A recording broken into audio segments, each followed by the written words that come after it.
Dude, how funny was our reaction with that Blair Witch? Yeah, it's like, what is this? What is this? What? It's just like found footage. Okay, maybe it's like another outcast, or was it?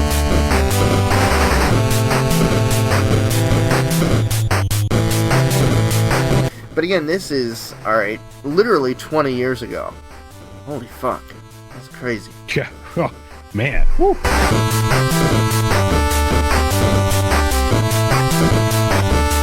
Yeah, it's like, Sign me the like, fuck what's up. happening to this guy? Like, oh no, oh no. Yeah.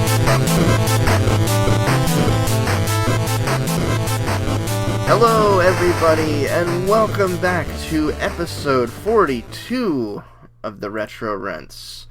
This is Al. This is Nick. And, yeah, it has been a while. I know it's been a couple of weeks. I know we missed out on all the E3 talk, but that's okay because we've actually had time to let it ferment and think about the stuff that really impressed us and all that great stuff. And it's been a crazy couple weeks for me, which I'll be more than happy to get into. But before I start rambling, how's it going by you, Nick? Going good. So like news in my corner of the neighborhood, working on moving. Well, I say moving, but getting into a new house. So I've been going through all the red tape. Everything's lining up very, very well for that. So I'm on track to like mid-August. Going to be moving. It'll be a little closer to work, so I won't have to like drive hour and a half to work. It'll be more like 25 minutes. It'll be beautiful. Oh, Jesus. That's awesome. Huge cut down. So and the place looks great. So now, we went through like inspection the other week, and so now I'm just in the waiting game. So it's, everything's green. Just waiting for the countdown to settlement, essentially. So like house, townhouse, townhouse. Nice 3 levels. Got a garage to it. Like, that wasn't even like my original parameters for what I was looking for. Because usually like garage adds on a whole lot, but it was like, this is like perfect on every level. It's like, oh man, this is awesome. That's beautiful. 3 levels. Wow. All to yourself too. That's badass. That's right. That's nice. You got to post some pictures, man. I'd love to see it. Oh, definitely. Yeah, definitely will do. Like, it's being lived in right now, so the pictures I did take, I'm not gonna post those because I don't want to invade their privacy. But yeah, once they're moved out and closing day, I'll probably take a lot of the empty room pictures. And Nick, that's a beautiful pink mink rug you have there.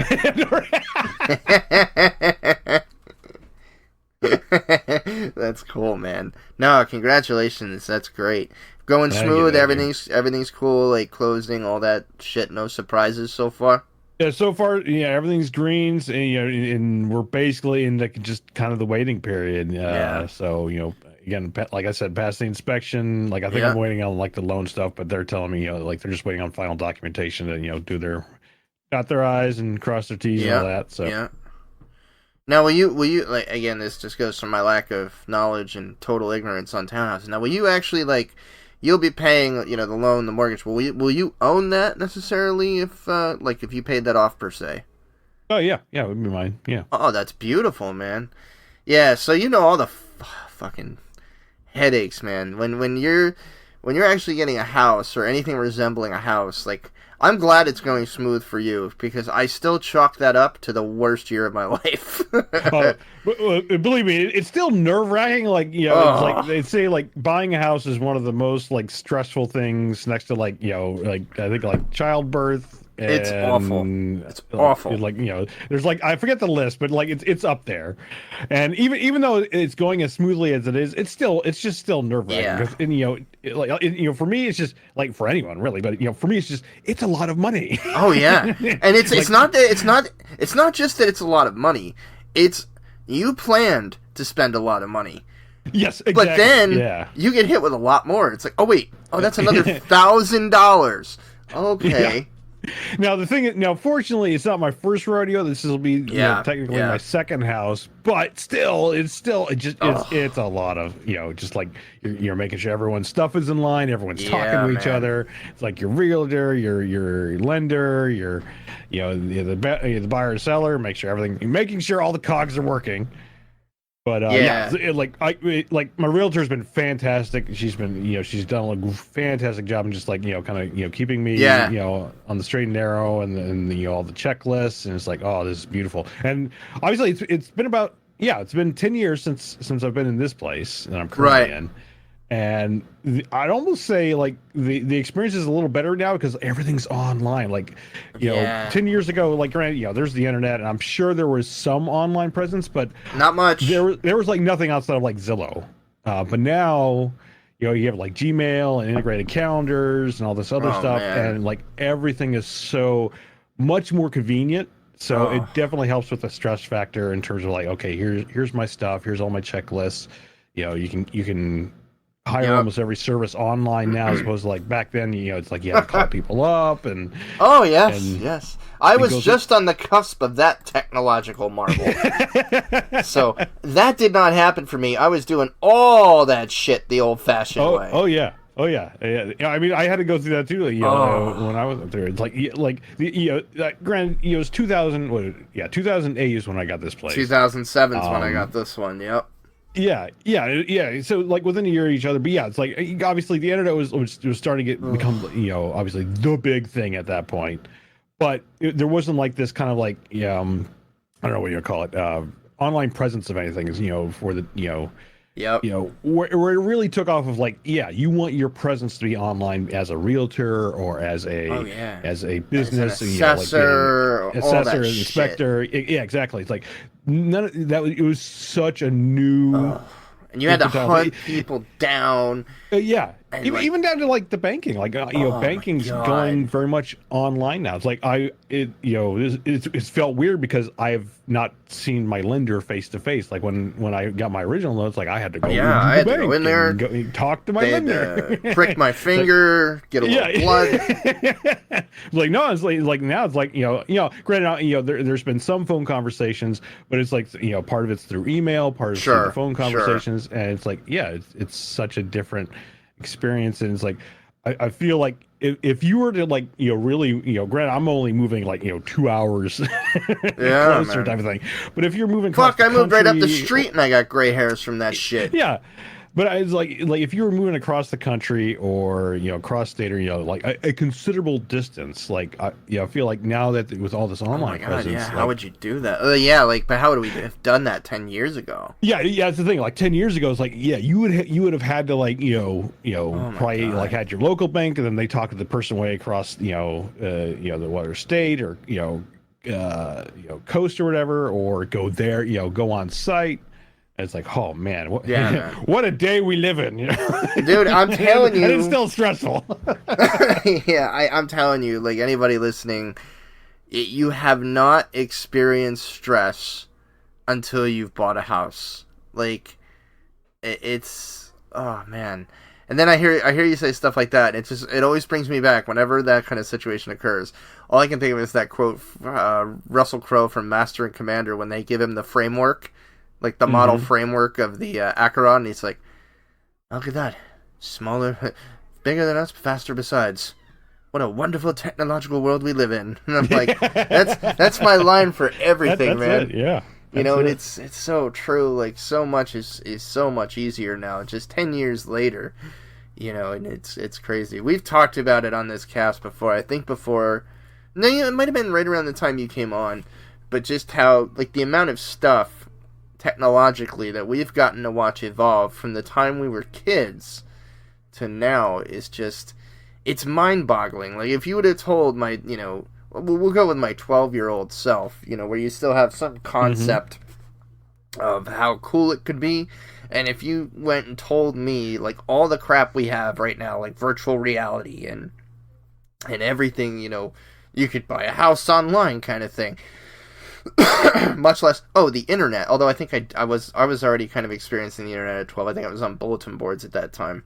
But that still was like the old, I want to say Netscape, but I think there was something before Netscape, wasn't there? Well, it started out, it was Netscape, it was IE, and I think Opera was a player at that point. Maybe that's what I was thinking. I think Opera was. Maybe. I always remember Netscape. That was around the Windows 95.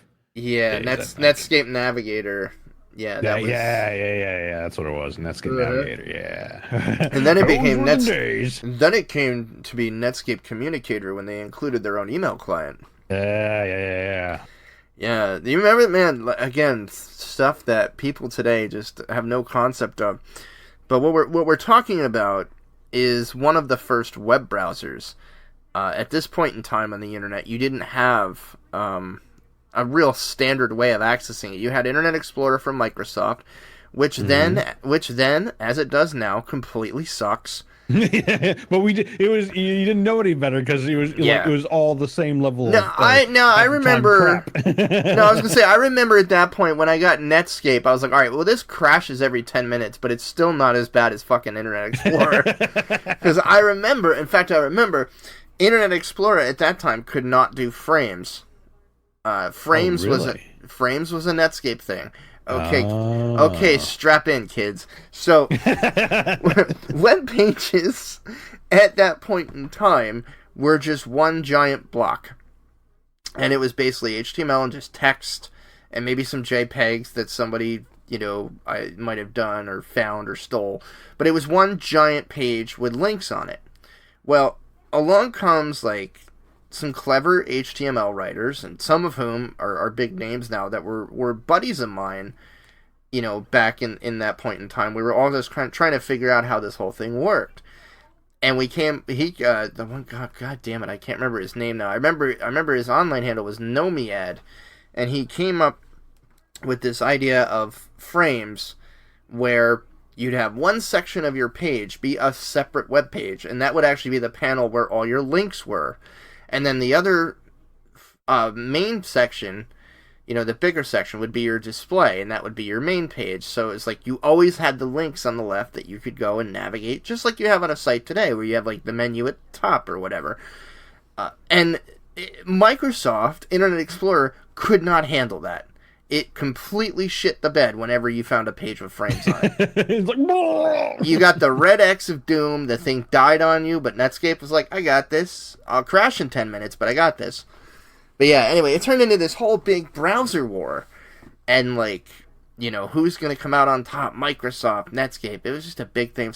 I say it so many times, but it was such a fucking wild time to grow up and a wild time to be a part of, because the only thing you could compare it to, literally, if you've ever seen Deadwood, that was the internet, at that point in time. It was very much the Wild West. It was Wild West. It was totally lawless. We didn't even know what laws we were breaking half the time.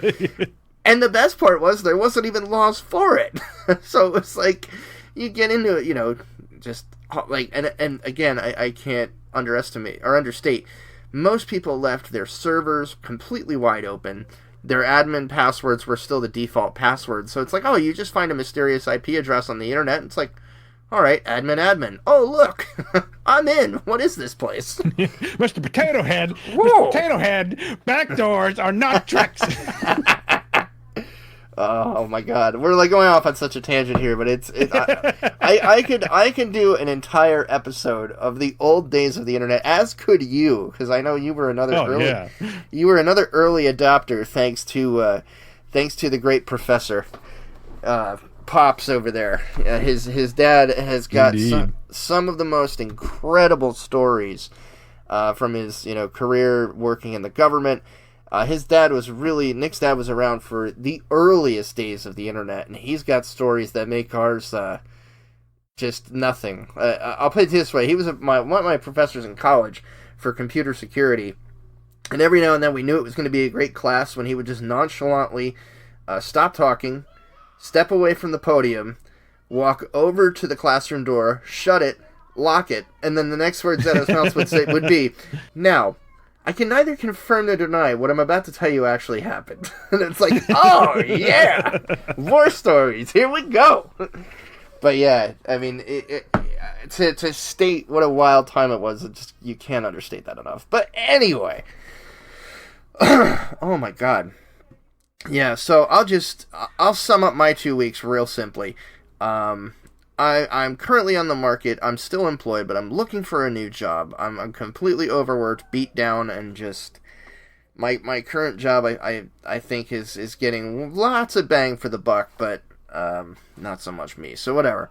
So I'm still waiting on a very big opportunity to get back to me. That was supposed to get back to me this week at the end of the week. Well, it's the end of the week, and as far as I can tell with my time zone math, the end of the day there. So it'll be another weekend of waiting to hear whether or not that's actually going to happen. I did have another opportunity lined up that I was ready to jump on, ready to go, and I was waiting to get something in writing, and then they pulled out. So, oh my god, like, and the way the recruiter made it sound was like it was in the bag.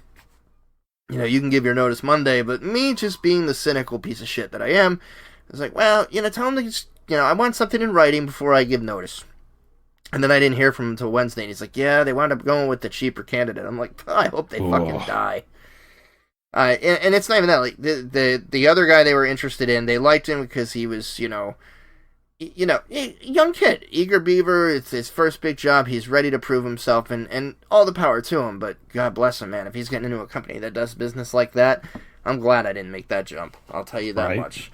And again, they had already given me an offer. Like I had an offer on the table, and I accepted it, and they still withdrew it. So it's like, all right, cheers.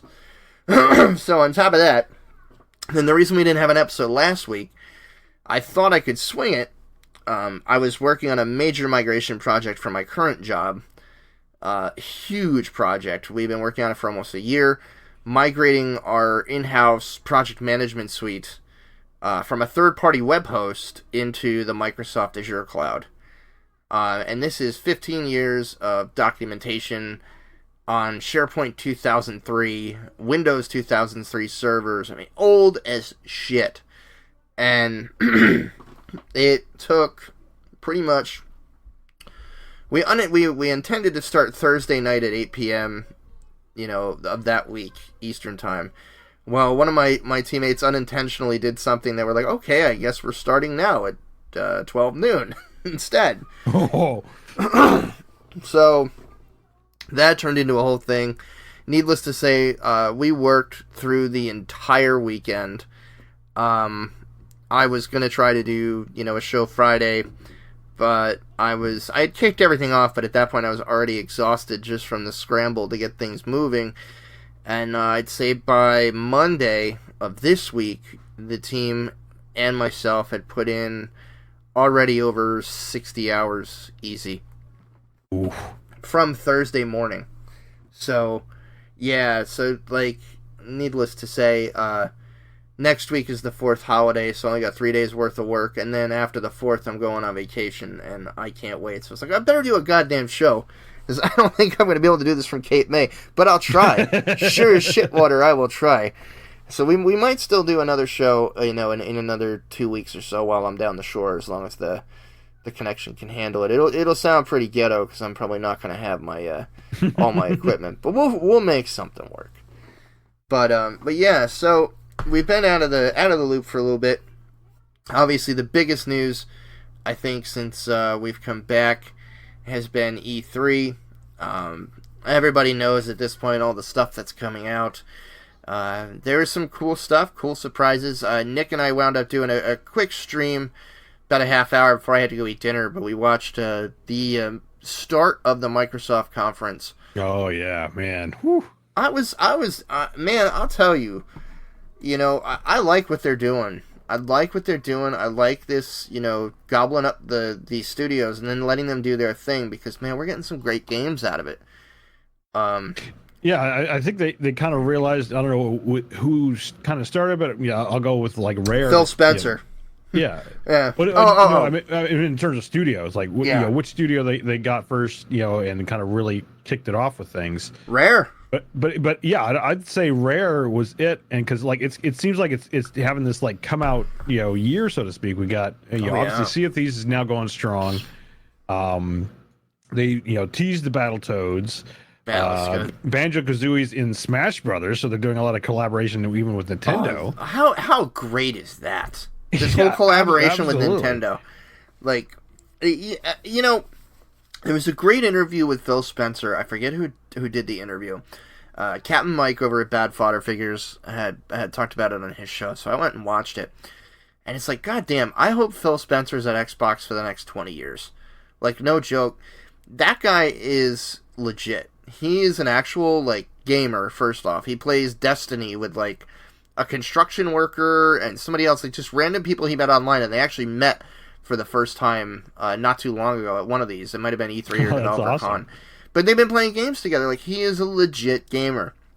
And he said something I thought was so interesting, and it really got me thinking. Everybody talks about winning E3 or who won E3, and what do you think about, Sony and this, and he basically said, like, look, we're beyond a point in time where the rest of us have to fail for us to succeed. He's like, in the gaming environment is so different now that more competition is only a good thing, and it's good for gamers. And I think we've said that too. I mean, that goes without saying. But he really made it a point to say he's, like, proud that Sony has done so well this generation. He's like, because it's pushed us to find, what we're good at and what we want to do. And, it's given Xbox, Microsoft and Nintendo this chance to explore a relationship that, 15 years ago, people would have never saw that coming or thought it possible, because I'd say even 15 years ago, and you can, stop me if I'm wrong here, Nick, but I would say even at that point, you were still in a generation where you pretty much, you got one console. Oh, yeah, very much so, yeah.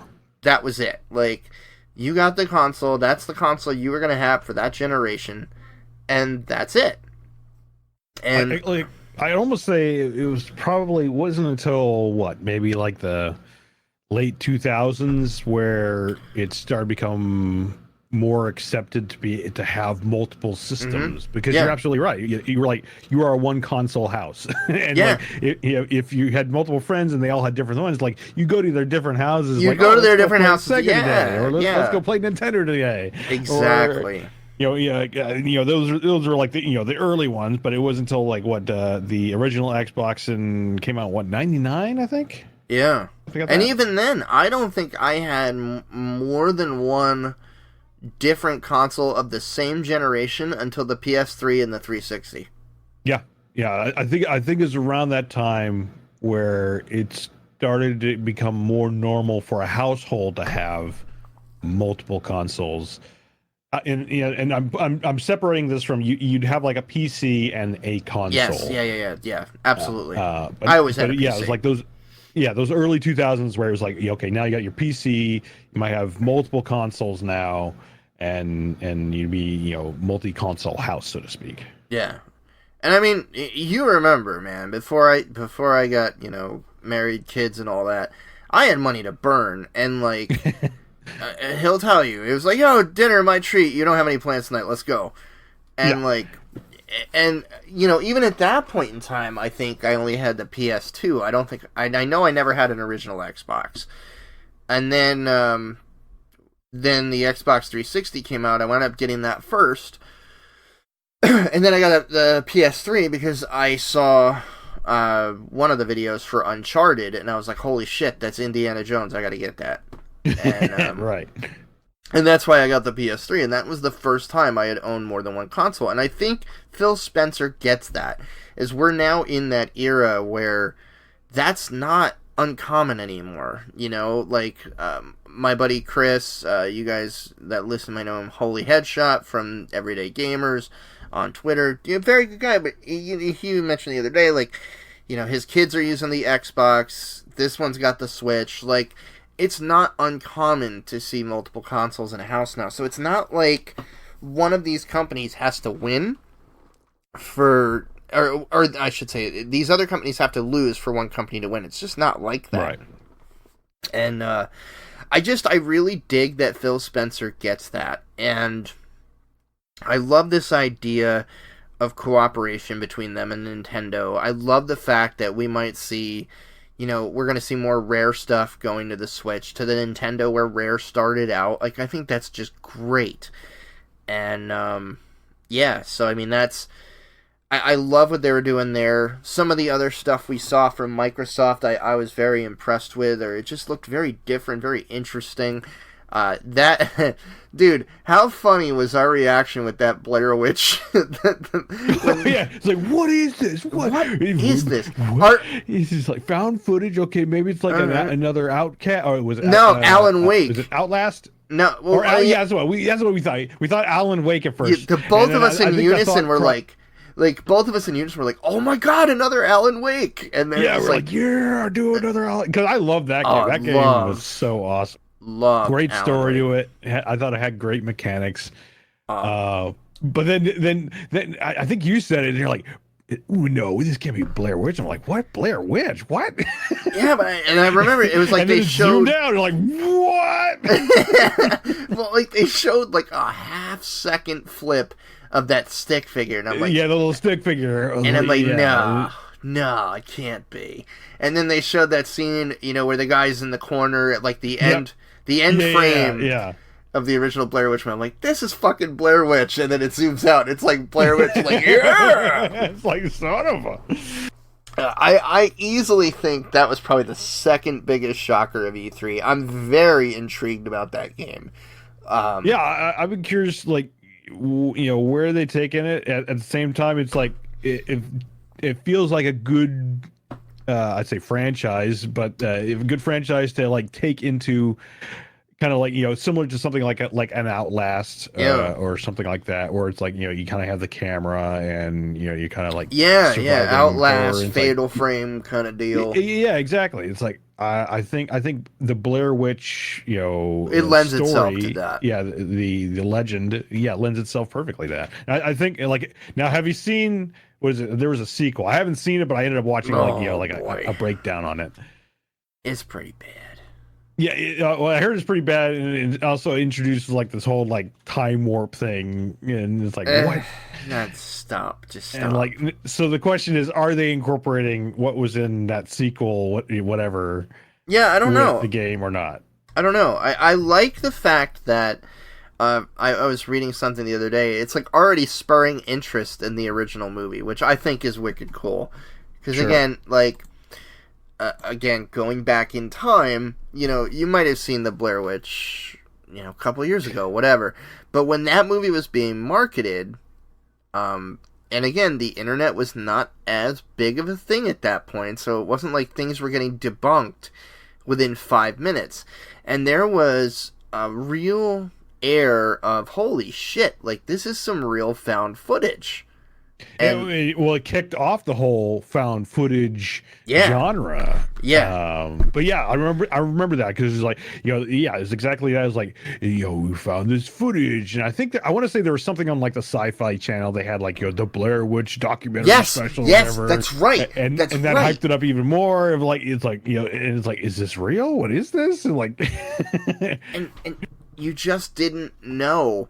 Like there was no site out there. There was nothing you could like go to on the internet that was like, oh yeah, this is fake. This is this. This person, this person's from this movie. It just did not exist. So this marketing campaign for this, maybe, I think at the time it was shot for about $60,000. It was like, it was a decent. It's pretty low, yeah. Decent number for, just a bunch of broke kids, but it was one of those, like, for a movie, even in, that year, like you said, 1999, that was next to nothing to make a movie. Yeah, I'm pretty sure it was either 99 or 2000, one of the two. Yeah, it was around that time. I think I was still in high school. So, again, you have this, like, natural marketing campaign where people were just completely curious about this, and holy crap, like, this is actually real. And this movie slaughtered at the box office that summer. Like, obviously, I think it was shortly after it came out, like, the actors were kind of caught out in public and started doing interviews. It's like, oh, this is a movie. But it was genius. I mean, all it mattered, and this is where I thought the marketing plan was so genius, was that people thought it was real for about a week. That opening week, and I'm telling you, if you didn't get a ticket, like, as soon as possible, that shit was selling out like in seconds, and it was hard to find theaters where you weren't camping out to go see this movie. Like it was pretty crazy for its time. But again, this is literally 20 years ago. Holy fuck, that's crazy. Yeah, oh man, woo, that is fucking crazy. So now we see this game at E3 and it's like, holy shit, this is bringing Blair Witch back. Like, this is really cool. So, I don't know. I'm very intrigued by it. I'd like to see what they do. I think, like you said, I think they're going for the Outlast angle, something like Fatal Frame. It seems like, something like that, where you're seeing nothing in front of you, but on the camera it's like all fucked up and creepy, and I'm all about that. So, I'm very much looking forward to it. I think that was probably my second favorite highlight.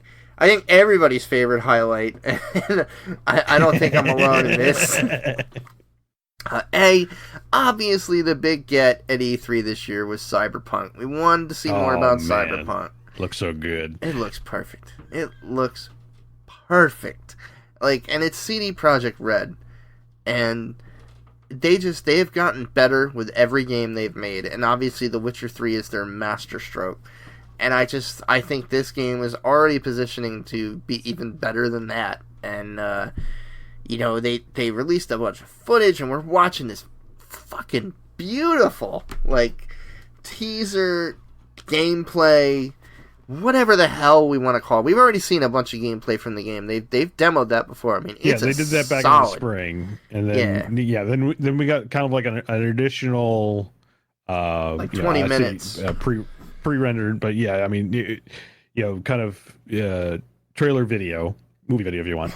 Yeah. And then it's like, okay, it looks great. Obviously, no gameplay, but we saw it back in the spring, and it's like, sign me up for Cyberpunk. It still looks like something I want to play. I'm right there.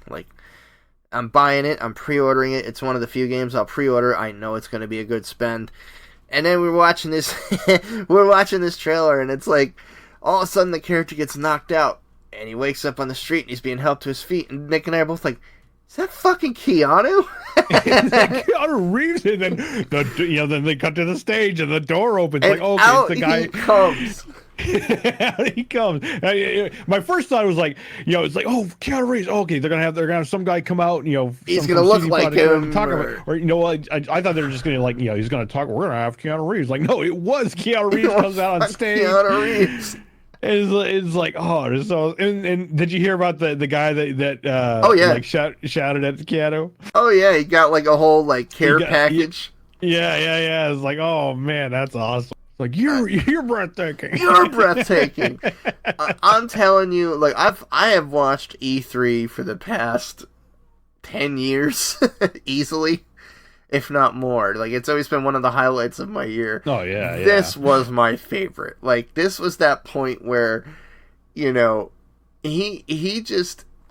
You always hear stories, about certain actors, and every story you hear about Keanu Reeves is he is the nicest, the coolest, just like he's that guy that will buy the crew member on set that's looking down and buy him a sandwich for lunch and be like, hey, thanks for what you're doing. He's supposedly one of the nicest people in Hollywood, and you could tell he obviously did a bunch of voice acting for the game. He did some mocap, obviously. You could tell by the shots they showed. He was involved. He may not have known exactly what he was doing as far as what this game was going to be, but you could tell he was jazzed about it, and it was just that energy, I think, transferred to that crowd, and you could tell he wasn't there. He wasn't looking down at anybody. It wasn't tongue in cheek. He was genuinely happy to be there. It was the genuine response, both from the crowd and then and from him as well. Yeah. So.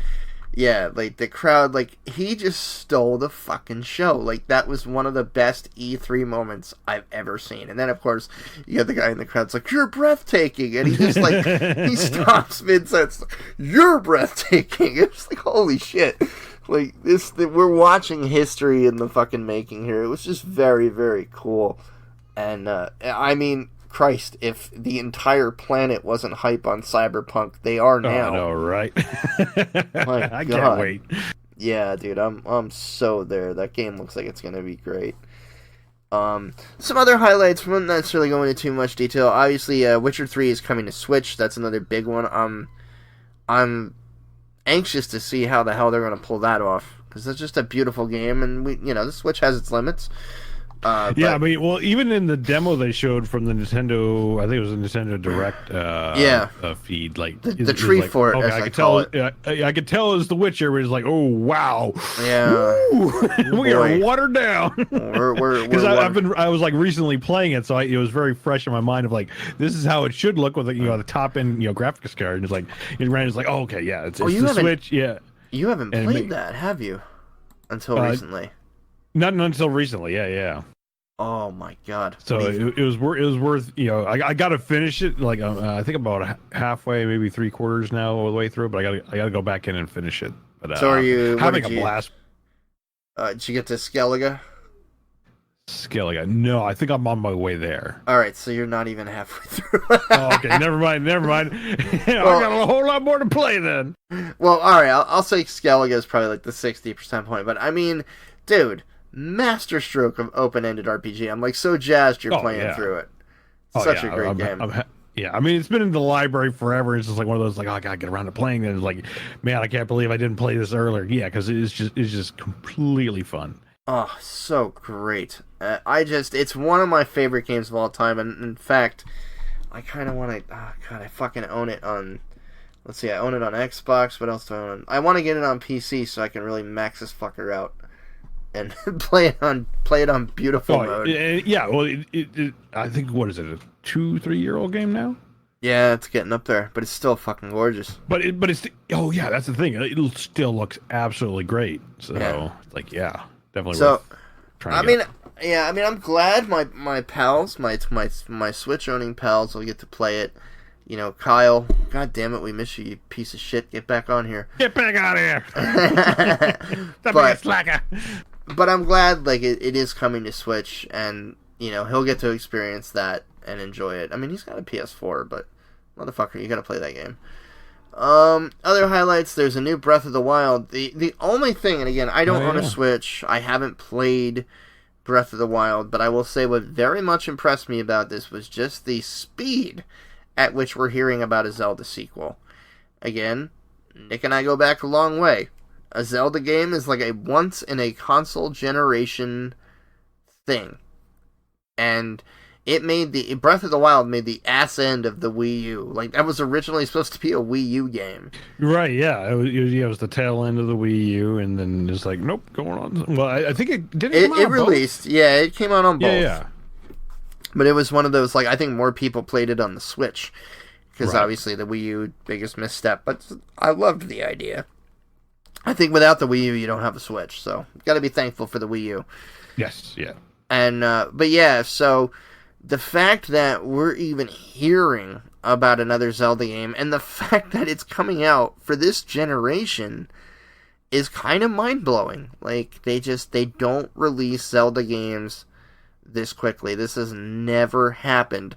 Much less, every Zelda game that has been released is kind of like a Final Fantasy, where it's almost like a reset of the entire story. Yeah, it's a self-contained story. Like, it'll have elements that are the same. Yeah. It's always like the Triforce. Link, you always Ganon, have Zelda, Triforce, Link, Zelda. Yeah. And some of the latter ones they've been adding in more of the character, like the like the races. So there's the Moblins. I don't know.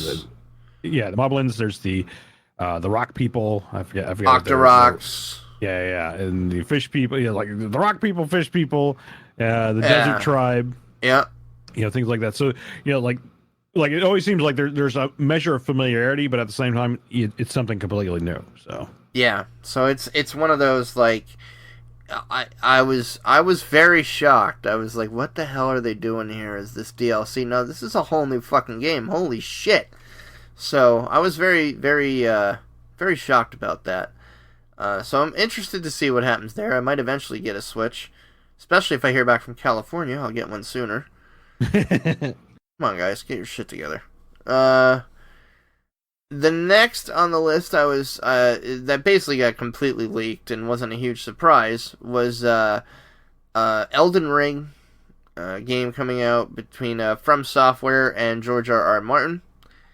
Right, yeah, I remember seeing that. Yep. Yep, I'm interested. I'm definitely interested. A, because it is tits up, totally soaked in Norse mythology, which is one of my favorite things next to Greek mythology. I love that kind of stuff. So, I mean, Christ, I've got like 300 hours in Odyssey at this point, so let's not go there. But, yeah, no, Elden Ring, I love the concept, I love the idea. Maybe now that George R.R. Martin's actually done writing and doing work for that, he'll actually finish his fucking books. Nope. He'll find another excuse.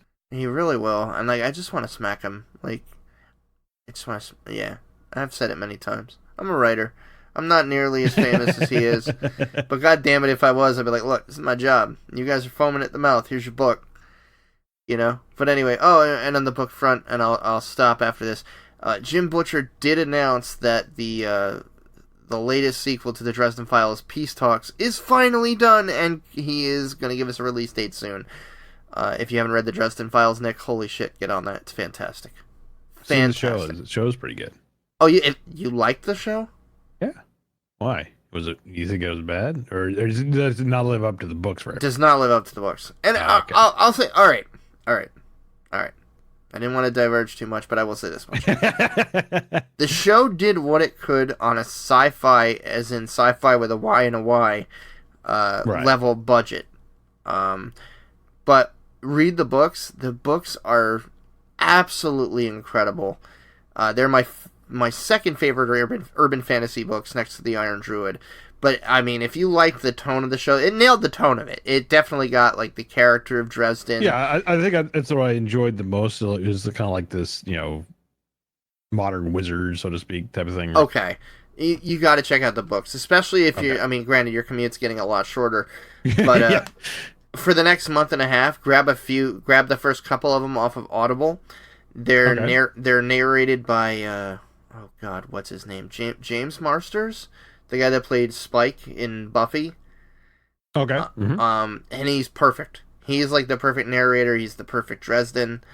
And they're amazing books. Like, I think Peace Talks is going to be number 15. And you can just tear through them. I mean, they're great. I would love to see a TV show actually do it justice and have the budget to do it justice. But I think you'd really enjoy it. Anyway. I don't know what the hell. Anyway, that all spurred from Butcher's writing, Martin's not. So we'll go from there. Other highlights, obviously the other big player is the Final Fantasy VII remake. It looks fantastic. Oh man, did that look gorgeous! I mean, they debuted it last year, but man, it's just like, yeah, okay. Now, but we're still having to wait till next year. That was my biggest problem with this E3, with the exception of Nintendo. Like Nintendo, I think was like one of the only ones, or one of the few ones. Like I think there was always a 19 title in almost every. Yeah, like Xbox has the latest Gears, like the Gears of Wars coming out. Everything we were seeing was all 2020 or beyond. Yeah, like March or April 2020, and you know that shit ain't solid. And Nintendo was really the only one that was consistent. Like every one of our things, like some are coming out now, and some are coming out by the holidays, and like all 2019. And it's like, but I get it, because it's like Microsoft is entering this weird. We're entering the limbo phase of the end of life, Scarlet, and end of life for the Xbox One. We're getting Scarlet holiday next year, so everyone's probably on the new architecture, but they can't really release for the One right now. Yeah, exactly. And likewise with, obviously Sony wasn't there, but they did release like their thing, like they're doing, their next PS3. Did they have a date? I missed if there was a date specifically for that yet. I don't think they gave a date. Okay. And I think that's where Microsoft kind of had the one up, but it's going to kind of bite them in the ass too. I think Sony played this one smart, basically saying it was in development, and they're going to give a date the next E3. And I would almost, I hope so. I mean, like at the same time, like they really needed to show up and just, at the very least, do what Microsoft did. It's like, here's all the stuff that's coming, even though it's not this year. I was disappointed. I was disappointed. Yeah, like their absence, I think, was definitely felt.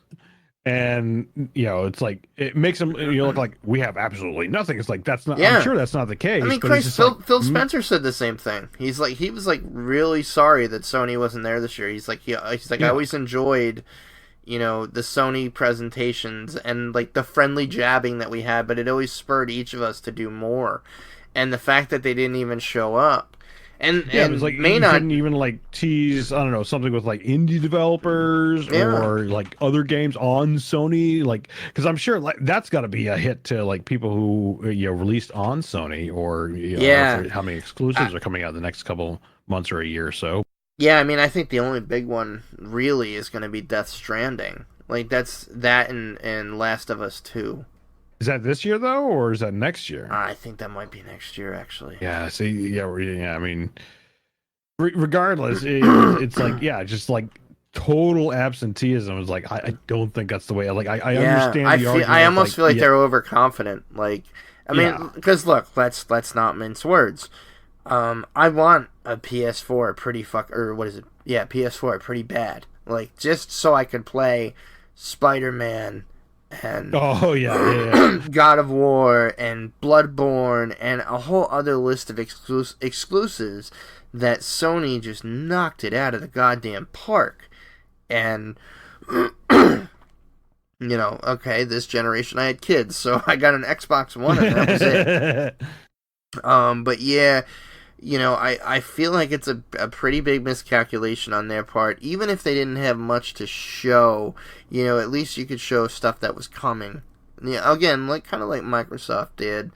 And I don't know, I wonder, is it overconfidence? Like, we knocked it out of the park, we don't need to do anything more, and we're just going to wait on the PS5. Okay. I mean, I wonder if they think they're good enough to kind of go the Nintendo route and do their own thing, and I don't know. I feel like even as good as they did this generation, I think that would be a mistake on their part. I agree. Yeah. To do the Sony tree fort, just because I think the reason it works for Nintendo is Nintendo's been a household name for 10, 20, 30 years. Yeah. Well, even if they did. Like tree fort slash direct or whatever, like they just weren't at the show floor. Period. Like, they didn't have games huge. set up for demos. Like I could understand. It's like okay, yeah, they didn't want to do anything. I almost half expected them to do kind of a direct. Like, are they going to do a Nintendo Direct? But I would have preferred them do that. It's better than nothing. Like I just wonder if that's going to be their plan next year. If they do that next year, I'd call that a gross miscalculation. If they plan on releasing the PS5 in the in the holiday season, I think they got to be there. Yeah. And I don't know. It's becoming kind of a weird thing. I mean, I always like watching the E3s, in the past, because like you never knew what was going to happen on stage. Like it was always kind of, I kind of watched it for the cringe factor. It's kind of like, oh, here comes the train wreck. You can see it coming in slow motion. Who is going to blue screen first? Exactly. And that was like the day where they actually did run the game on stage, and they had the high possibility of that happening. Now it's very curated. You're watching a trailer, or you go the Nintendo Direct route where it's like, it's just all pre-done. It's just video. not what it used to be. My God, absolutely not. But nonetheless, like they need to have a presence at E3, irregardless. I you totally just need agree. to be there. If anything, again, I think it's better for the industry. I think it spurs everybody to be on their game. Because again, Sony this generation, number one, no doubt. May not be the most powerful console. Xbox One may technically be more powerful, and it has shown itself to be. But what counts is the games, and Sony has knocked it out of the fucking park this generation. There is no question about it. Switch would be a very close second. I think they've done awesome with the hardware they have. And I think Microsoft would be the first to admit, they don't have the exclusive titles, but they've got some great stuff that I think they're doing as an infrastructure that I think is going to really push them forward in the next generation. I mean, the big announcement at E3, which I've now been a part of since I basically signed up that day, was Game Pass for PC. Mm-hmm. And I think it's become... that was big. Oh, it's huge. And again, like, it doesn't sound like a big deal for console owners. There's kind of been, like, you've had GameFly, you've had other ways to, like, kind of try games and not buy them. But I think where Microsoft has really nailed it in this generation is they are setting up this infrastructure of backward compatibility, to the point where Sony has had to come out and say the PS5 is going to be backward compatible, because Microsoft has made it a point to say that's like one of their staples for the new console, and they did it this generation too, and it's like, so you have them going that route, and they've set that standard. Then they set the standard with Game Pass on Xbox, which I've been a part of, I think, since like month 2 that Game Pass came out. And let me tell you, like, I'm a very impulsive game buyer. Like, if it catches my eye and I'm interested in it, I'm probably going to buy it. That doesn't work out so well on, my current budget. So finding something like Game Pass on console was an awesome thing for me, because inevitably, I would say, I'll give a generous percentage and say 70% of the games that I really wanted to play on Xbox and try out eventually came to Game Pass. And I could download it, I could try it, and, it's like, oh, I'm glad I didn't spend money on that, or, holy shit, like, what a deal this is, like, $10 a month, I'm having a ball with this game. And then they announce it for PC. And I can't overstate this enough. There has never been something like that for PC that works as easily as Game Pass for PC does. To where it's just like, oh, alright, I'm going to download that and play it. And not have like 10,000, DRM drivers installed on your computer that cripples it from doing, 10 million other things. But we never really had a rental service, unless you call what I do on Steam a rental service, where I'll drop $30 on a game, decide in 10 minutes it sucks, and then submit a support ticket. It's trying to return, which is clunky and clumsy to begin with. I'm a fucking master at it, though. Let me tell you what. But yeah, and I mean, like that, we really never have that option as PC gamers, and now we do. And I have got to say, like I said, I upgraded my Xbox Live and Game Pass and all that to the Ultimate so I could have the PC. And the initial PC Game Pass list is so fucking good. Like, it's ridiculously good. What game were we talking about like an episode or two ago that I really wanted to try? That you were telling me about. It's a great chill game and a great game to just, I don't know, was it Outer Wilds or... No, it was one of those, kick back and just play, and there's some survival... Satisfactory? No, Astroneer. Oh, Astroneer, okay, yeah. There's like, there's a couple of them, yeah, Astroneer is definitely another one. Yeah, super chill. No it's on Game Pass. I fucking hooked it up. Oh, is it? Oh, man.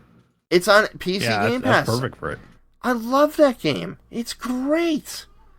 Some other games that I picked up on Game Pass that I'm thoroughly enjoying on PC: Surviving Mars, Gears of War Ultimate Edition. I'm looking forward to going back to that. I haven't actually played it yet.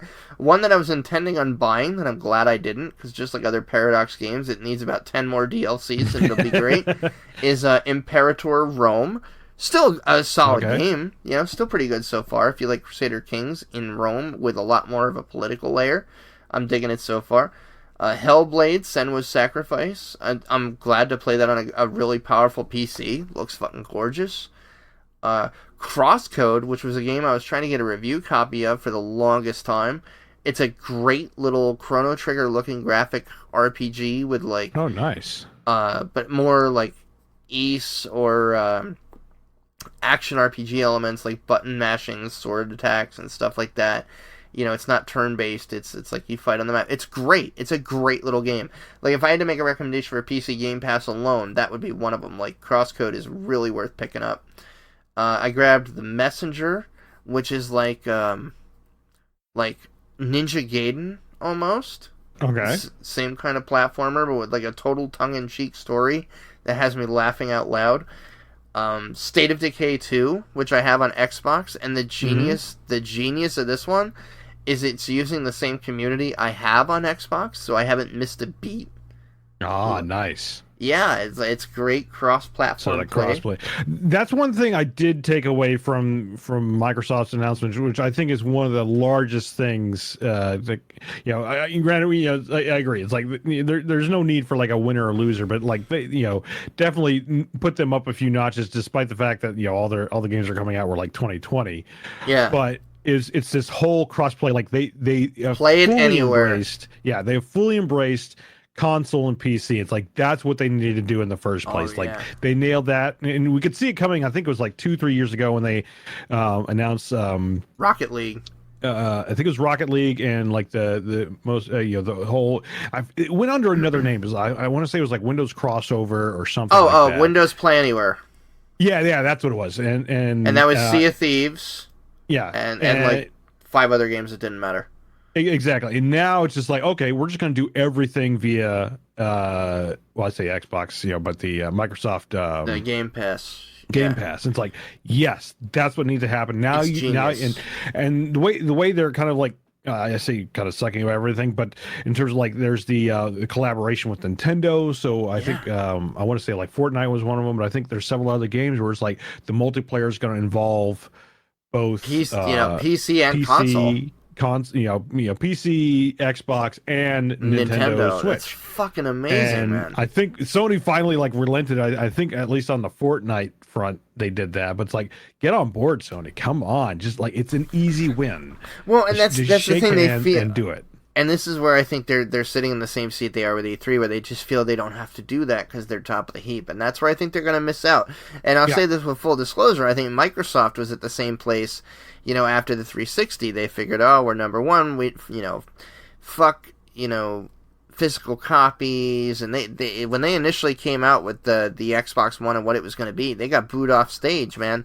Like it was going to be this like copy protected, digital only. Oh yeah, super lockdown. Super lockdown. Yeah. And they got too confident, man.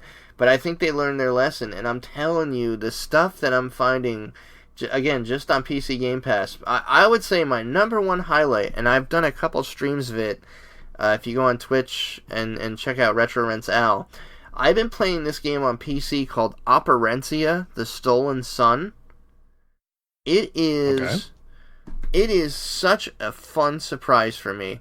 Obviously, I've mentioned on other episodes, I loved The Bard's Tale 4 by In Exile Entertainment. And this is kind of in that same vein, that first person, but this is Bard's Tale 4 was kind of a first person, smoother, kind of Skyrim-y interface, but Operencia is like, no, fuck it. We're going beautiful graphics, but it's still a grid-based first-person RPG like your old gold box games, or like Eye of the Beholder. It reminds me of Eye of the Beholder, which I played the shit out of when I was younger. And it's got a great story, good puzzles, hilarious humor, and great role-playing elements. I'm just having so much fun with this game that I may not have bought, or, maybe I would have. But again, the fact that it's on Game Pass for PC, I've probably streamed about 6 hours of it at this point, and it is just so much fun. So much fun to play, man. Like, and it's just me going to nobody, because I don't even think people were watching. But I'm just doing it because I want to get some footage of this game out there for people to check out. It's a really cool game, man. It's a lot of fun. If you like those classic RPGs like Champions of Krynn, Death Knights of Krynn, Eye of the Beholder, 1 through 3. It's really built. Wizardry would be another good example. It's really built in the spirit of those games, and it's brought into the future and done so right. It's like the perfect tribute with a bunch of new features and just a really, really good game. And again, like, PC Game Pass, and then I downloaded Marvel vs. Capcom Infinite, and I realized how much I suck at fighting games. But yeah, like, and again, the deal they have going right now, if you really want to get the most out of it, go find a sale to get like 3 years of Xbox Live Gold for like $30. You can find it out there. There's sites running promotions where you can get like multiple years of Xbox Live Gold, and then you can literally upgrade to Xbox Live Ultimate for $1, which will give you Game Pass for PC and Xbox for the length of your Xbox Gold subscription. Oh, nice. So you could get 3 years of Game Pass for $31. Man. And it's for all, like, PC and Xbox systems. Yeah, all together, yeah. And your Xbox Live Gold. And nice. then, all said and done, when that 3 years is up, I think it's $15 a month. For all three of those services. Yeah, they did say, like, the ultimate is 15, and then each individual one is 10.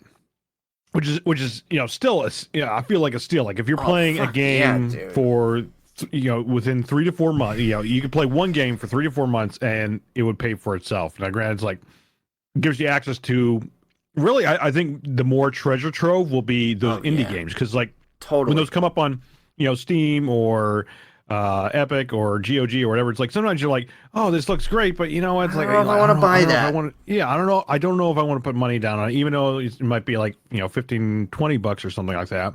Yeah, but inevitably stuff like that's coming to Game Pass. It just happens. I mean, they advertised a lot at the Microsoft thing. It's like, that game looks interesting. I don't know if I would outright buy it by itself, but it's like if it's on a subscription service, hell yeah, I would just like instantly download it, play it like maybe like a day or something. Maybe I wouldn't, and that would be the other thing. Like maybe I wouldn't play it that long, but that subscription just allows you to do that.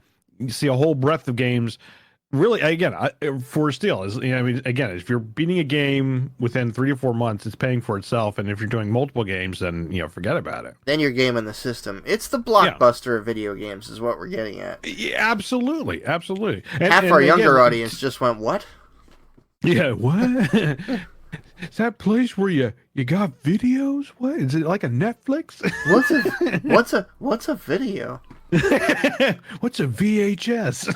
Oh, speaking of which, and I'm only going to talk about this for 2 sentences. Amazon Prime, if you have it, there's a phenomenal documentary on there called VHS Lives. Oh, I saw. Yeah, I think you tweeted about that. I've been meaning to watch that. Is that good? It was awesome. Watch it, because I know you can appreciate. You will absolutely appreciate it.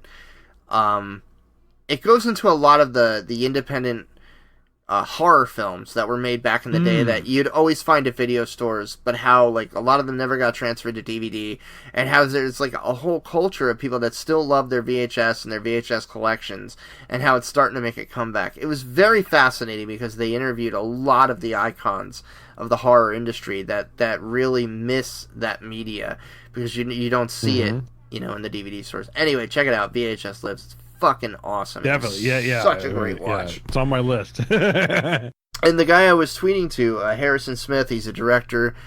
He's done The Field. He's done. I think he was a producer on that. What is the new one he did? It's like the Special or something like that. It's like his latest horror.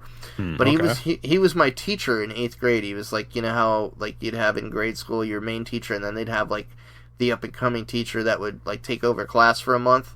And he was my teacher for a month, and like he would run the film club at school, and like they would make movies, like professional quality grade movies with kids at the school for like whatever screenplay he was working on. It was just the first time I'd ever seen anything like that, and you could get to be in a little independent movie. Well, now he's like actually gone on to be a big time director, and so I still talk to him. He was a big inspiration to me as a writer. Like, he read some of my earliest work and was very encouraging. But so I posted that to him because his taste is in horror. He loves doing horror movies, and I was like, holy shit, dude, you got to check this out, because if you like horror, especially, like, this is just a treat. You're gonna see stuff on people's shelves where you're like, holy shit, I haven't thought about that movie since I was a kid. And it's just there. It was a great watch. But anyway, yeah. So there's my 2 lines that turned into 20. Fuck off. It's my show. But so.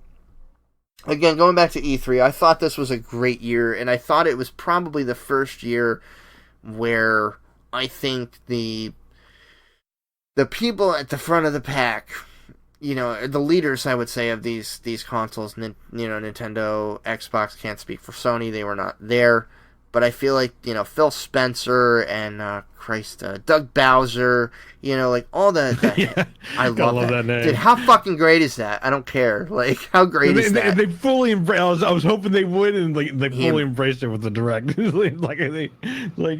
the other bro. It was so great. Like, it just shows you, like, we're really in a great era of gaming right now, where it's like they know just how seriously to take themselves. Oh my god, I'm sorry. They know just how seriously to take themselves and not overdo it, and then still have a whole bunch of fun. And it just, I think out of any E3 I've watched, this year was probably, even though you didn't have like the ground shaking, holy shit announcements of games that you and I have seen in the past, where we're sitting on the edge of our seats, we're like even sitting in our own homes, jumping out of our chairs, going, yeah! Like, it didn't have those moments, but to me that was okay, because I really felt like the more important things we were seeing is that the companies that were there are so eager to work together to better the gaming industry as a whole and the things that we love about gaming. And I don't know, like, that to me was just like, this was an E3 for everybody. Like, everybody won on this one, man. And it just makes you excited for what's coming. Like, it definitely does for me.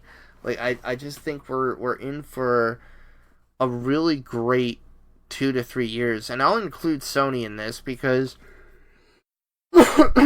I do think they are going to try to make up for not being there, and I think they're going to come out swinging for the fences, because I don't think they want to go the same route Microsoft did and get too overconfident, but who knows? But I think either way, we're going to see some of the best games in general coming out over the next couple years, and we've seen some incredible works of art, to be clear, I think, in this generation. But I think it's only going to get better, and I think that was my favorite part about E3, was just like, you didn't walk away from that going, man, like, there's nothing to look forward to. There was something to look forward to no matter who you were. I mean... Oh, yeah. Yeah, for sure. Like, even though it's like, yeah, a lot of stuff 2020, it's like, you're right. Like, there's a lot of like, oh, yeah, that looks cool. That's on my radar. I need to make sure that, I keep my eye out for that when it finally comes out. New Animal Crossing. I mean, I know people who love that series. I played it previously on the Wii. I loved it. I'm excited to see that, coming to the Switch. And, yeah, I think we're entering a really cool era where there's going to be a lot of exciting stuff. So I thoroughly enjoyed E3 this year. I'm not going to say I was blown away by anything, but it was very, very enjoyable, and it just very promising. I think there's a lot of cool stuff to come. A lot of interesting stuff. Like I said, that Blair Witch looks interesting as hell. We got a new Zelda to look forward to. Cyberpunk is going to just slay, I think. I don't see that falling victim to the hype train. That game just looks great. So there's just a lot of stuff coming, and I think it's going to be a lot of fun. Yeah, absolutely. That's pretty much all I want to talk about it for E3. I mean, they should Watch Dogs Legions, and I think that might be the next Watch Dogs I pick up. I would love to get Watch Dogs 2 on discount, because I heard it was better than Watch Dogs 1, which I fucking hated. Really? I hated that game. I hated. It's on my list. It came with my graphics card, but I never played it yet. So I Which probably one? get around to it. But 2? 1. Oh, go ahead and give it a try. See if you hate the fucking protagonist as much as I do. Okay. Oh my god. He was so hateable, and the story was meh. Like, you could tell there was a good framework there. That was about it. And I heard Watch Dogs 2 was a lot better, but I'll say Watch Dogs 3 looked great, which is Legions, Watch Dogs Legions. Yeah, definitely had. I love the whole, like, I Grandma with a pistol. Yes. I want to play as Granny. Like, I want to do a Granny playthrough.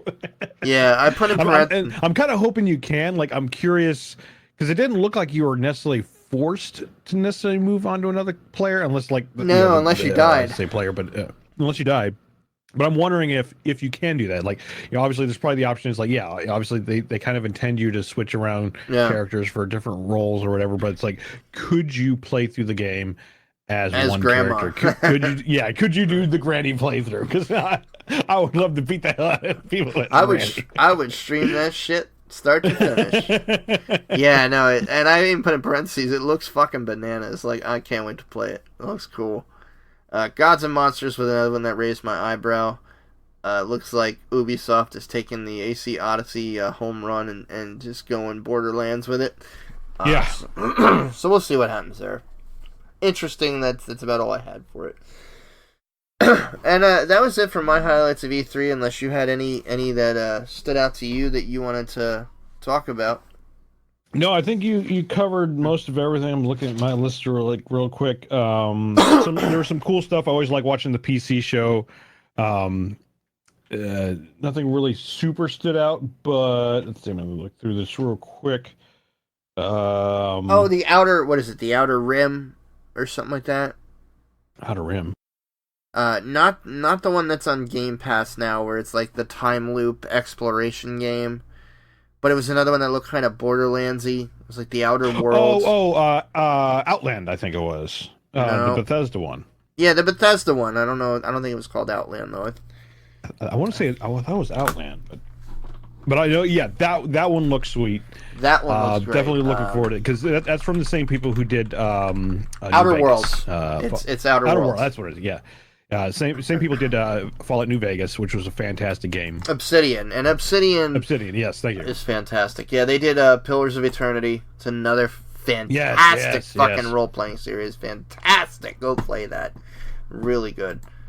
So that was the other one that really raised my eyebrow. I can't wait to play that. I don't know if we talked about it last time. I don't think it, because this was part of E3. Baldur's Gate. Yes, Baldur's Gate 3. This came after. We had official confirmation, I think, after E3. Yes, who's doing that one? Is that Larian, the Divinity Original Sin crew. Yes, that's right. Yeah. But holy crap, that trailer, man, that wigged me out. It was like something out of like The Thing. Yeah, I was gonna say Lovecraft meets Baldur's Gate. Yeah, it's like sign me the fuck what's up. happening to this guy? Like, oh no. Yeah, sign me up, man. I'm a big fan of the original Baldur's Gate games. Some of my favorite games of all time. This is definitely a different take on the series from what I could see. However, playing the Divinity Original Sin games, which I think are some of the best role-playing games of the current era. I would say the second one more than the first, just because the first was a little bit too tongue-in-cheek for me. But I would say that this one is really, really good.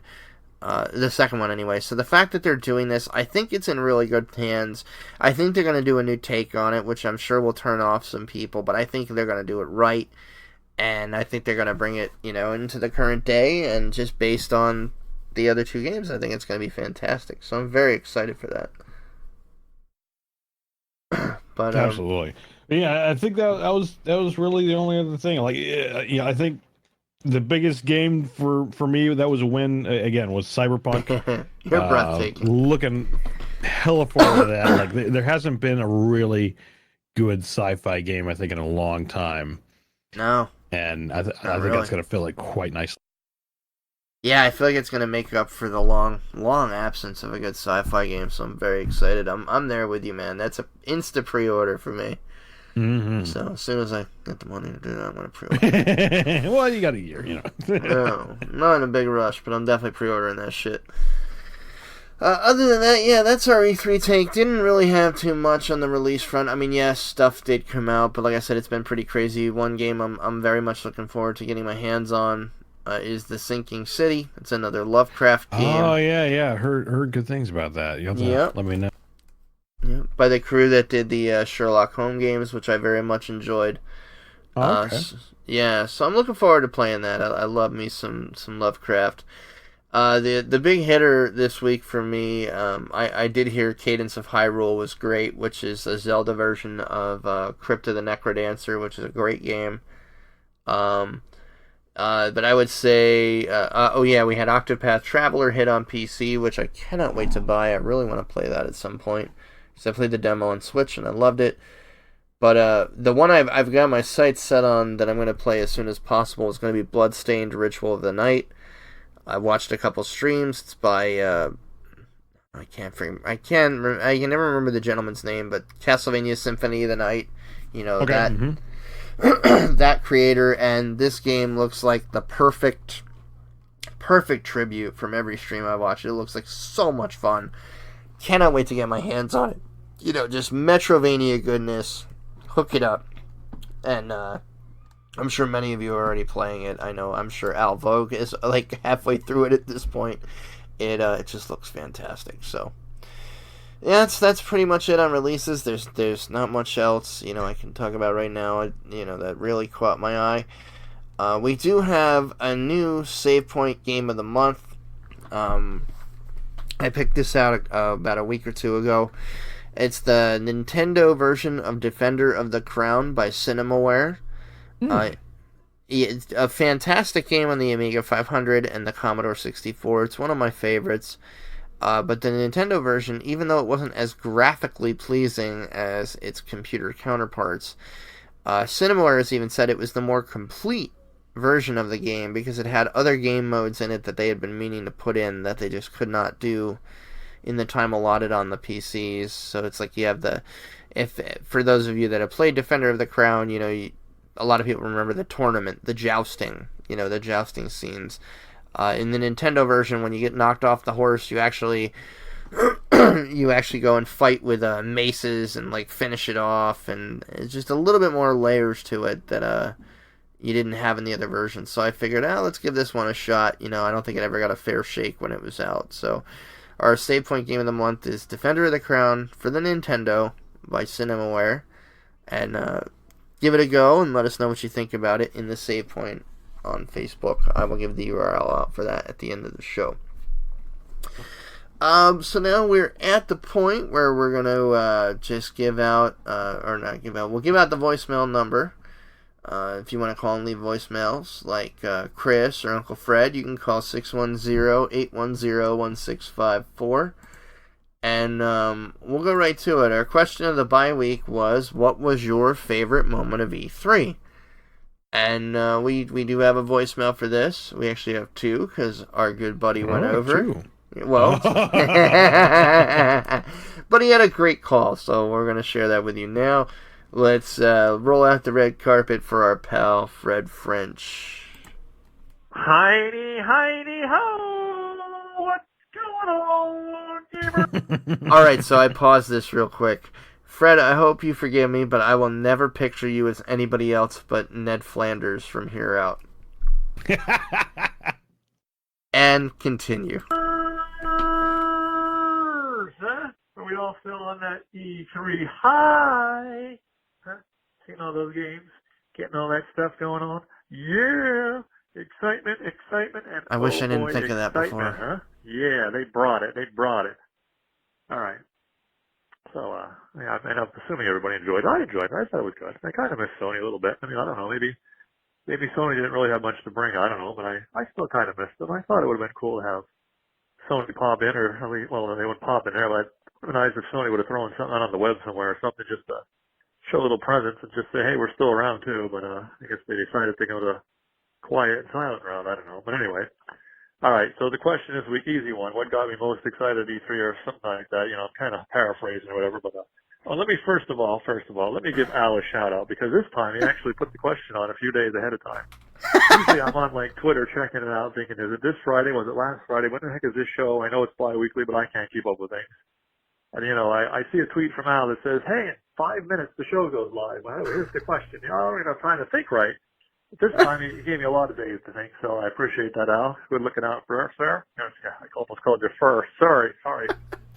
I apologize. I'll keep that in mind, Fred. Not a fur, but anyway, let me answer this now. I think Final Fantasy VII, that remaster type thing, whatever they're doing there, that big remake thingamajigga. Yeah, I think that looks pretty hot. I am a little tiny concerned. No, I don't want to think as though, you know, they're trying to milk me for this. You know, I mean, if they want to make it big and go all out and make it episodic and, you know, blow this thing out of the water and make it really big and do all this other stuff, that's great. But just don't turn it into we're going to milk you for everything we got, because, you know, you're going to lay 60 down for this and then 60 for this and lay down this for that. That's not what I want. But as long as they do it right and go big and go proud and go loud, then bring it, let's do it, I'll give you my money. Because boy, was I ever a Final Fantasy VII fan. I remember when that thing was released. all the hype around that thing. You know, Sony stole the title from Nintendo. It's going to be 4 disc. It's this, it's that, it's everything you kind of imagine. And I was on the hype train. I mean, there was a lot of buzz when that game came out. I really enjoyed it. I thought it was a great game for its time and what it did. So that's where I'm at there. You know, a few other highlights. Of course, I'm looking forward to Halo. I think that'll be pretty cool. A little disappointed in Microsoft not giving me a little bit more on Gears. They kind of left out the main Gears and just said, well, here's this tidbit and here's something extra. I kind of want a little bit more. I want a little more hype. Didn't really bring the hype, though. But that's all right. Like I said, overall, I think everybody had a pretty good E3. I liked it. And that's all I got, guys. Great show. Keep up the great work. And enjoy your summer. Because it's not winter. It's summer. That's all I got. So we'll get to Fred's follow-up in a second. I will say I share his concerns on the Final Fantasy remake. I like the idea of going episodic if they're going to overload it with content. I mean, you know, we did hear the first episode is going to be mainly concerned with the Midgard portion. And, you know, that makes sense. That was a good third of the game initially before it really opened up. And I think as long as they give you, and that they said this is what they plan to do, you know, they're going to give you a lot more content, a lot more quests, a lot more story, you know, than was in the original game, then I'm okay with that. You just got to make sure if you're going to charge me, you know, full price for a game, and it's going to be one episode, well, then it better be a damn full game's length worth of an episode. Or at least make the sequels much cheaper. You know, I don't know how they're going to do it, but as long as they load it up to where it's like, I'm not only getting Final Fantasy VII Remade, I'm getting it better than I could have ever imagined, with more excuses to go back to that world than existed in the original, then I'm game. I mean, I don't know what you think there, Nick, but... Well, like, aren't they selling an Ultimate Pack which has both, like, what's going to be the original Final Fantasy, you know, remake game, and then there's, like, this prequel episodic stuff that they're doing, correct? I believe... Again, I missed any news that came out this week. I completely missed it.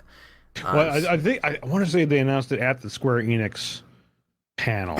I'd have to go back and look at the specifics, but I thought, you know, it's like you're getting the remake of the complete original, and then there's going to be like this additional. It's basically going to be like 2 discs for the console version, and the first disc is going to be this prequel to Final Fantasy VII, kind of, you know, like you said, going into more of the Midgard stories, kind of giving more background, more quests and whatnot. That's what I took away from it. I didn't realize like they're going to go in like an episodic route, but maybe there was something else I missed. So I'm curious. Yeah, I don't know. I hate the episodic because who did Telltale, the Hitman. Well, Telltale's okay because right. That's how they do it. But yeah, Hitman, I agree with you. Yeah, I think Hitman was the Hitman series, like that was bad because like you were getting one drip feed mission at a time, and I think they learned from that mistake, and like the second Hitman, like okay, yeah, we're releasing everything all at the same time. Yeah. So I mean, I think it all depends on how they do it. I feel bad for them in a way because I feel like you're kind of damned if you do, damned if you don't, because this is probably going to be the most hyped game in history. But it looks good. I like their approach. Again, as long as they're giving me a ton of shit for the money I'm going to spend, I'll be happy with it. So, but I will say, Fred, I share your concerns. We'll see what happens. And I share your sentiment. It was one of my favorite games growing up. You know, I was probably, I think at the time I was just about finishing up high school when that game came out. I was in high school at that point, and it was like my favorite thing ever. I played that game start to finish, nearly constant, and just loved every damn second of it. So I'm with you. I want to see it great. I want to see them do well. I'm looking forward to actually just playing it because surprisingly for me, you know, like for me, Final Fantasy VI was always my favorite. And Final Fantasy VII came out at the time, and I couldn't get around the blocky graphics because, like, you know, it's coming from like, you know, the pixelations of like Super Nintendo. Was like with that, I guess it was just like, you know, you injected a lot of your imagination into things. Well, no, and let's be fair, 16-bit, that was a fucking beautiful game. Beautiful game. Absolutely, yeah. And I don't know, I just couldn't, when I didn't have a PS1, so that definitely hampered things, but I was like, I couldn't wrap myself, my mind around like the box heads, and I just couldn't do it. So I'm actually looking forward to seeing, playing a very gorgeous game, and actually playing Final Fantasy VII. Yeah, no, I'm looking forward to playing through it again. So it'll be, it's either way, it's something I'm really looking forward to. So we'll see what happens. Fred, I share your concern on the Gears front as well. I do enjoy the Gears games, and I'm kind of afraid that this latest Gears sequel is getting the Crackdown 3 treatment, and we all know how Crackdown 3 worked out. Yeah, they're talking about it. They're telling us it's coming. We're not seeing much on it until it drops, and I never really played the other Crackdowns, but when it came to Crackdown 3, I was like, man, they've been hyping this shit for years. And I played it, and I'm like, okay. So I don't want to see that happen to Gears, so I have the same concerns there, because Gears is a great series. I guess we'll see. But all right, so that was the main part of Fred's call. Let's see his his recovery.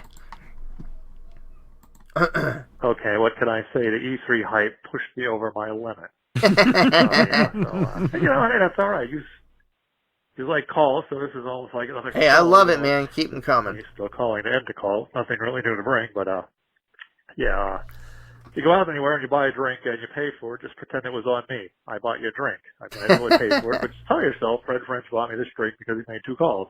You'll feel better. I don't know, coffee, beer, soda, whatever you like to drink. Just buy yourself a drink and imagine I paid for it. That'll make up for the second call.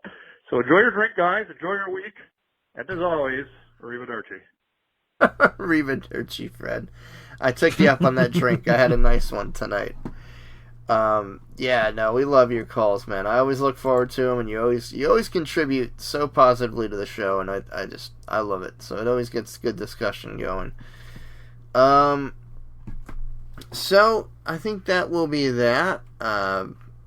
We'll get into our conclusions, final thoughts. I'll plug the voicemail line. That is 610-810-1654. Give us a call. Give us your thoughts. Answer our question of the bye week. You can always find that on Twitter. Follow us at theretrorents, and we always put the question of the bye week out with hopefully a couple days' notice. And now that you've made me aware of it, Fred, I will make sure I don't just do it on a Thursday from now on, or Friday morning, as is most cases. And I'll actually give people a couple days to think about it. We usually try to put it out earlier, but I'll make sure to consciously do that, because I like the input we get on the SavePoint and other websites, Twitter and stuff, and obviously the voicemail line. We always get some great feedback there. So yeah, I'll kick it over to you, Nick. Any conclusions from this E3 or shout-outs or anything you want to... For the wrap, you cut out there, so I was like, what? Oh, I didn't? I was going to say, we'll wrap it up. But for conclusions, final thoughts, E3, anything you want to put out there? E3 final verdict. I think Nintendo walked away with the best lineup of 2019 stuff. The stuff that's actually coming out. I think game of the session was definitely Cyberpunk, and definitely a lot of, like you said, a lot of cool stuff on the horizon. Looking forward to all of it. Seeing what crazy future we're gonna be playing in. Yeah, I'm with you. You doing any special streams? Anything you want to promote in the next week or two? No, just kind of the regular. You catch me at 8 p.m. It's around 10 on the weekdays, if I'm able to. So it's all contingent on house stuff not interfering, or my drive home. And then Sundays at 1. I don't know what I'm probably gonna be trying to wrap up the Outer Wilds. I think on Sunday. Having a blast with that. Like, it's that game such looks a fun interesting game. as hell. Oh, yeah, it's such a fun little game. Like, definitely one of those, like, you don't want to look up a guide for. Like, it's very much like explore. You discover the story as you go along, and it sucked me in. That's awesome, man. Yeah, I hear you. I finally played through What Remains of Edith Finch, and I absolutely loved it. Oh, nice. Loved it. I thought it was such a great little story. My wife fucking hated it. She loved it right up to the ending. She's like, I fucking called that in the first 5 minutes. What a goddamn cop-out. Like, she just went on a fucking beautiful rant on the save point. I was so proud of her. And meanwhile, I'm like, it's one of the best things I ever played. She's like, this game sucks. Alright, so, yes, we'll get to conclusions. I too, am very happy with this E3. I'm very happy with what we saw. I think Nintendo also kind of just nailed it for what's coming out this year. Very exciting. I like what I heard afterwards from Phil Spencer and other people. I think we are entering a new era of a sort of cooperation between these different consoles and companies. Not yet between Sony and others, but I think it is coming, and I think it's just a good thing for gaming, whatever it's going to end up to be. I think we have a lot to look forward to in the next year. So it'll be exciting to see what happens. Give a shout out here, obviously, to the fans. People listening, always appreciate that. I want to give a very big shout out to the Good for Gaming community. Bad Fodder Figures. I know a lot of you and my pals over Veteran Gamers, Mafia Thug, Latina Mafia, all you great folks, Assassin, all of you, Sky, Iron Hail, like, everybody's just been really pulling for me in the past couple weeks with everything I've got going on in my employment situation, and I'm still sitting here in limbo, and whatever the hell is going to happen with that. But I do appreciate everybody just kind of sending the prayers, thoughts, good vibes, everything you can send me, good luck. It just means a lot, in a sort of uncertain situation, so I do really appreciate that. Win or lose, it's been a very interesting process, interviewing at a company like that, and it's just been very, very cool to see how many people are just, very good people in my corner, so I just really appreciate it. I want to send another shout out to my pals over at the Everyday Gamers, Rockslide and Jason and Meef, all you guys. I love whenever a new show drops. Hope everything's going well, fellas, and I can't wait for the next one. Captain Mike and the Bad Fodder Figures. I gotta fucking make it a point to call you guys on Fridays, because I never know when the hell you're recording, whether it's Saturday or Sunday or whatever. It's changing, so I'm just gonna call you as soon as I'm done recording this show, and I'll leave my voicemail then. But yeah, check out the Bad Fodder Figures if you haven't heard them yet. It's fodder as in Fodder. It's such a great show. I have so much fun listening to them, and they all have very interesting takes on games and gaming, and it's just it's good stuff. They get some really great news and tidbits, a little bit sooner than I generally read about them, so I'm always learning something new. And as far as us, you can hang out with us on the SavePoint on Facebook at tiny.cc/SavePoint. Jump in, sign up. Happy to have you. We love just talking games and whatever we're playing at that moment, and we just get some good discussions. You can actually see my wife's rant about what happened or what remains of Edith Finch. Holy shit, did she go on a rant about that? It's like it's been up there a week and a half, and it still makes me laugh when I read it. I believe she started it out with F this game, but spelled it out in full capital letters. God damn, I love her. But yeah, hang out with us in the Save Point. You can email us, theretrorents@gmail.com. We're on Twitter, all of us, at theretrorents. Myself at RetroRentsL. Nick is at Black Eagle Ops. Also, the same names on Twitch. RetroRentsL on Twitch. Check out my stream of Operencia. Like, I'm not even trying to promote my own stream. I could give a shit less if I have 2 watchers or 20. It really doesn't, I just enjoy doing it, but I really want everybody listening to go check out Operencia, just the game itself. I mean, it is on Game Pass. It's fantastic. If you're not sure whether you want to hit your download cap with how many gigs it is, it's not that much. But still, if you're not sure if it's a game you'd like, go check it out, because I literally streamed that as I played it for the first time, and I was just so surprised by all the little things that they did with that game. I really enjoyed it, and I'm still enjoying it, so I'm still playing it. And I plan to stream more of it at RetroRentsL. Obviously, like Nick said, check him out at Black Eagle Ops. You can follow him on Twitter, the same name, and he'll tell you when he's streaming. And I think that will be the end of episode 42. Nick, as always, thanks for coming out after I'm sure you've driven way too many hours. And it's always good to unwind after the work week, Yeah, dude, I needed this so fucking bad. Like, after the week and a half that I had, this was just much needed, much needed. So, but yeah, until next time, everybody, thank you for listening. Thanks for everybody that's helping get the word out there.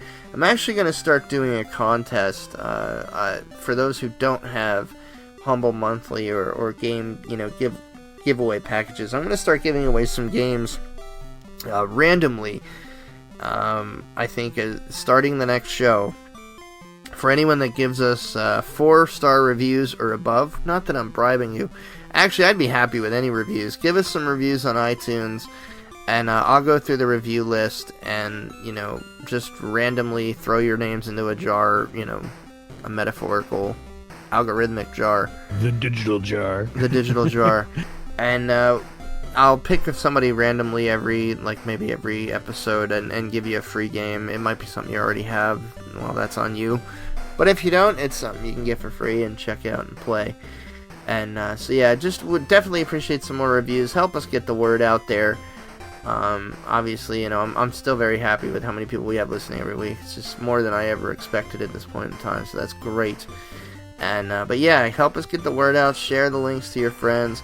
Give us a review. That's always appreciated. And if you give us a 5-star review, I'd even be happy to read it out on the show and highlight you and say what a really awesome person you are. So, other than that, I think we will call it an end to the show.